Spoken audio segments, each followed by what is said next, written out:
తాజా అంశాన్ని చూస్తున్నాం. సూర్యాపేట జిల్లా పాలకీడులో డెక్కన్ సిమెంట్ ఫ్యాక్టరీ వద్ద ఉద్రిక్త వాతావరణం చోటు చేసుకుంది. మరణించిన బీహార్ కార్మికుడికి పరిహారం ఇవ్వలేదని ఆందోళన చేపట్టిన కార్మికులు ఫ్యాక్టరీపై దాడి చేసి పోలీసులను పరిగెత్తించారు. మరి దీనికి సంబంధించి పూర్తి వివరాలను మా ప్రతినిధి ఈశ్వర్ని అడిగి తెలుసుకుందాం. ఈశ్వర్, ఈ బీహార్ కార్మికుల ఆందోళనకు కారణం ఏంటి? అసలు ఎందుకు దాడి చేశారు?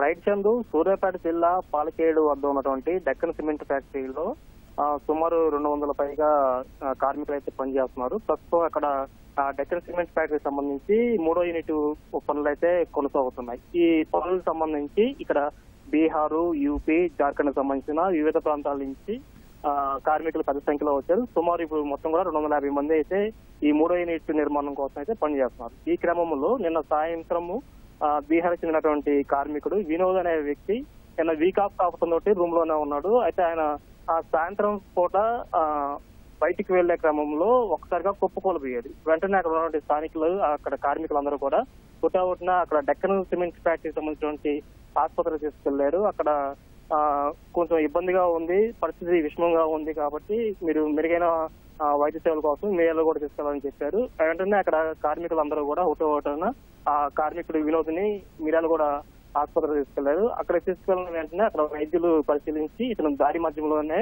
చనిపోయాడని చెప్పి కూడా వైద్యులు నిర్ధారించారు. అయితే దీంతో ఇక్కడ కార్మికులందరూ కూడా చనిపోయిన బీహార్ కార్మికుడు వినోద్ కి న్యాయం చేయాలి, అతని కుటుంబానికి తగిన పరిహారం చెల్లించాలని చెప్పి కూడా రాత్రి ఇక్కడ ఫ్యాక్టరీకి సంబంధించినటువంటి నిర్వాహకులతో మాట్లాడారు. వారు రేపు ఉదయం మాట్లాడదామని చెప్పడంతో ఆ రోజు రాత్రి విషయం మొత్తం కూడా సద్దుమణిగిపోయింది. మళ్ళీ తెల్లవారుజామున ఉదయం నుంచి కూడా వీళ్ళందరూ కూడా ఈ కంపెనీ నిర్వాహకులతో మాట్లాడడానికి ప్రయత్నించారు. అయితే వీళ్ళు అందుబాటులో రావడంతో ఒక్కసారిగా ఈ బీహార్ కార్మికులందరూ కూడా ఆందోళన చెందిపోయి ఈ ఫ్యాక్టరీ వద్ద ధర్నా దిగారు. ఈ క్రమంలోనే పోలీసులు కూడా అక్కడ చేరుకొని ఈ ధర్నా చేసే వాళ్ళని విరమింపు చేద్దామని చెప్పి వాళ్ళతో మాట్లాడే ప్రయత్నం చేయగా అప్పటికే బీహార్ కార్మికులందరూ కూడా బాగా ఆవేశంతో ఉన్నారు. దీంతో అడ్డు చెప్పడానికి వచ్చినటువంటి పోలీసుల పైన కూడా ఎదురుదాడికి తిరగబడ్డారు. అక్కడ ఉన్నటువంటి పోలీసు వాహనాలను ధ్వంసం చేశారు. ఆ డెక్కన్ సిమెంట్ ఫ్యాక్టరీకి సంబంధించినటువంటి ఫర్నిచర్ కూడా పూర్తిగా ధ్వంసం చేసి ఆఫీస్ లో ఉన్నటువంటి కుర్చీలను కూడా పూర్తిగా ధ్వంసం చేశారు. మొత్తం కూడా అక్కడ ఉన్నటువంటి ఎస్ఐని, మరొక 2 కానిస్టేబుల్స్ ని వీళ్ళని కూడా పరిగెత్తించి వారిపైన తిరగబడి కర్రలతోటి దాడి చేసిన పరిస్థితి కూడా ఉంది. అయితే వెంటనే అక్కడ సిబ్బంది కూడా ఈ బీహార్ సంబంధించిన కార్మికులందరూ కూడా 200 పైగా ఉండటంతో అక్కడ సిబ్బంది కూడా ఏం చేయలేని పరిస్థితి అయితే ఏర్పడింది. ఇప్పుడు ప్రస్తుతం అయితే కానిస్టేబుల్ కి, తర్వాత ఎస్ఐ కూడా ఈ బాగా గాయాలు కూడా అయ్యాయి. ఆ పోలీసు వాహనం మొత్తం కూడా ముందు వెనక భాగాల అద్దాలు మొత్తం కూడా పూర్తిగా ధ్వంసం అయిపోయాయి. అయితే దీనికి సంబంధించి ఇప్పుడే ఇక్కడ సూర్యాపేట ఇక్కడ కోదాడికి సంబంధించిన డిఎస్పీ కూడా ఈ ఘటనా స్థలానికి చేరుకుంటున్నారు. ఈ ఘటనకు సంబంధించి పూర్తి వివరణ కూడా సేకరించడానికి కూడా అధికారులు, సిబ్బంది కూడా ఇక్కడ చేరుకుంటున్నారు.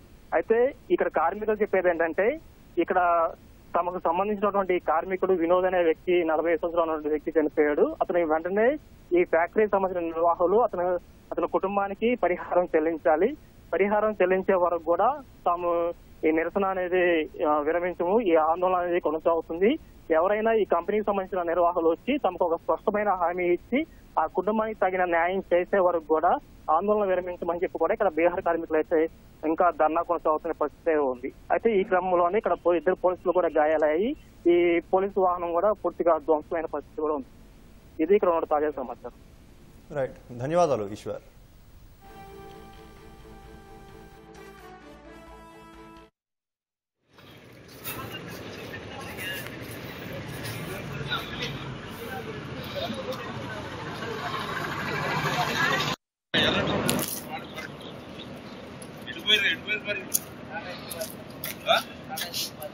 ఈ రేట్